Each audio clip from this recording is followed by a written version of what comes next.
I'm Carl Ferguson. I'm CEO of Propel Forward. I'm a leadership change expert, also known as a coach. And I welcome you to my first video blog. This one is called, Oops, Why Did I Come In Here?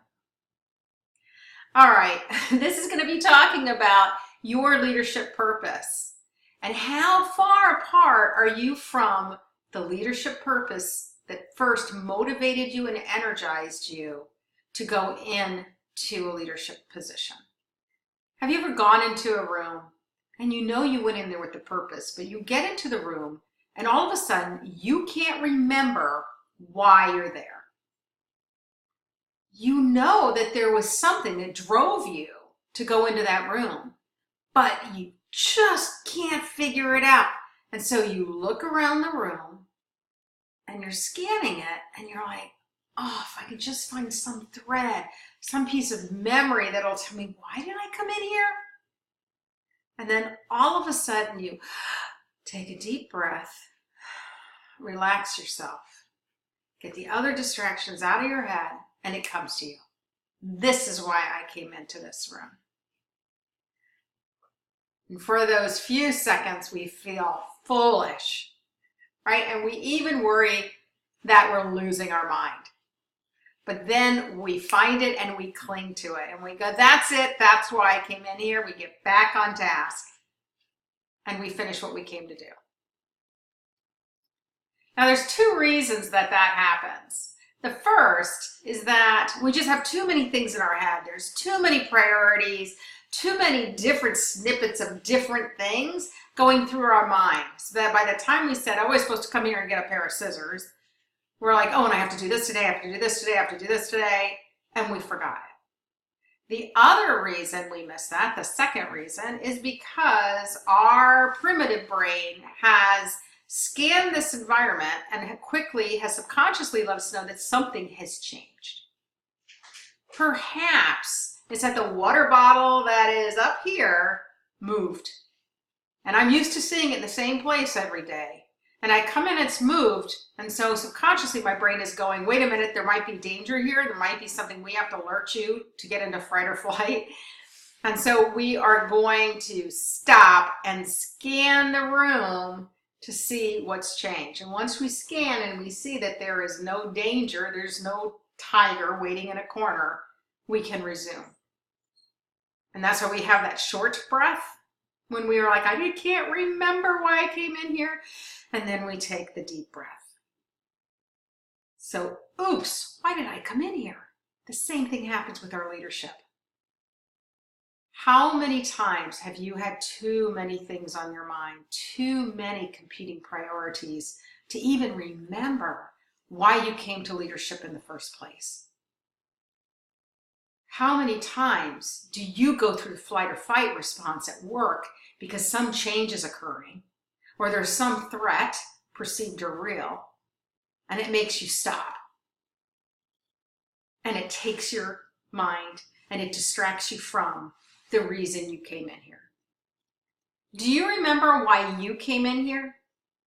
Do you remember why you decided to be a leader? Was it because you wanted a longer to-do list? That as an individual contributor, you just didn't have enough yet, so you wanted to really pile it on? Was it to make more decisions, have more power, have more money? So how's that working out for you? What was the real, deeper, emotional connection reason that you came to leadership? For some, it was because a manager they looked at and went, I could do better. I can make this a better place for the people who work for me. For some, it was a need to help to develop other people, to help people dig deep and find those skills and abilities they didn't even know they had. For others, it was creating a great place to work where people were energized and felt good about being part of their team.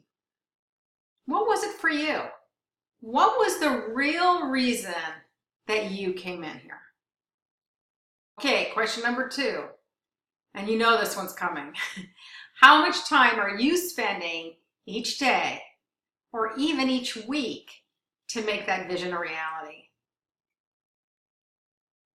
So let's talk about how we can get back to what matters most to you. Get that back in balance. All right, this is going to be the time when you're going to be like, oh my gosh, I'm going to start to panic because she's going to talk to me about taking on more. Doesn't she realize I already have so much on my plate? And I certainly do. Right? First, let me challenge your thought on that.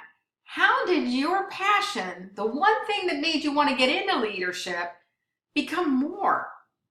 Shouldn't it be the essence, the foundation? But somehow all those other priorities that are probably somebody else's priorities have made it more. Now, granted, those somebody else's priorities are the executive staff and all, and you're there for the organization. You want to make the organizational successful as a whole.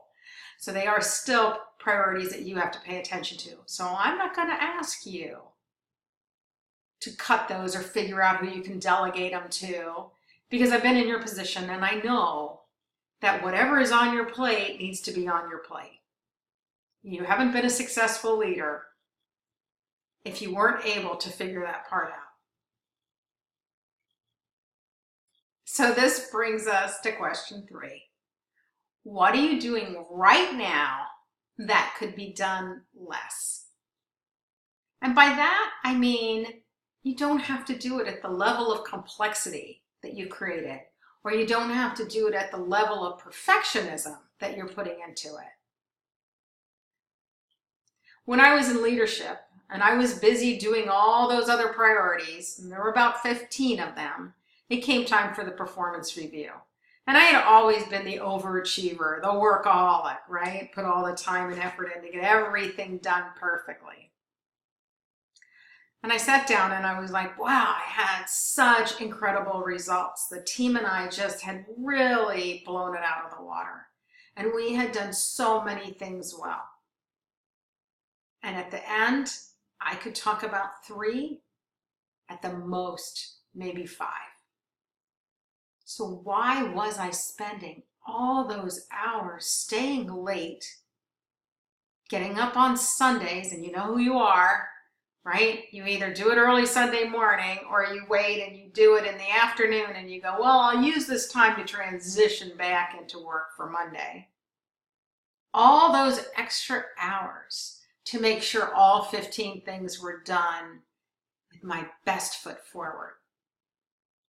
A noble pursuit, but maybe not so smart, right? So we have these things that we do where we could do them less.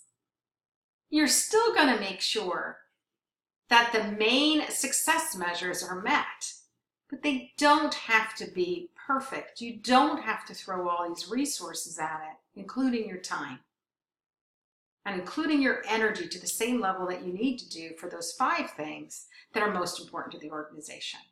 And if you backed off on those, could you find the time to remember why you came in here? Could you find the time to remember why you chose leadership? I'm betting you can. Leadership is an incredibly rewarding career, but none of it results in you feeling burnt out, disenchanted, or even used. Not when you've lost your passion and energy. So whatever that is for you, answer those 3 questions to get back on track. Again, number 1, why did you come in here?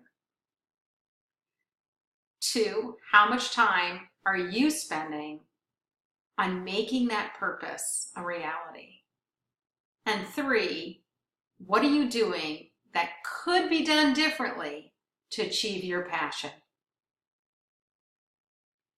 If you don't stop and ask yourself these questions, you're going to find yourself looking around the room and wondering if you didn't lose your mind.